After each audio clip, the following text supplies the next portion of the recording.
Gachagua kuondolewa kwa ofisi, Gachagua Ruto alimuona kwa umbali. Ruto alimuona wakati Kindiki alichaguliwa, yeye ndiye angekuwa running mate ya Ruto. Gachagua alikuwa na mfuko na watu wake mahali alikuwa anatoka ni wengi, ndio wakaanza kuongea minus Gachagua no Ruto. Ruto ndio akaongea na Kindiki akamwambia ngoja tuingie, wacha tumcheze. Wakati Gachagua aliingia ndani, alichezewa tu pole pole akang'olewa.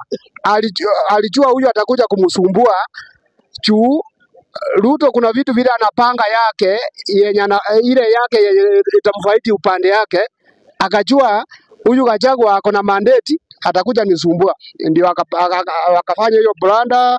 Gachagua akatolewa. Aling'ang'ana sana wakati wa kampeni, mliona aling'ang'ana akatolewa.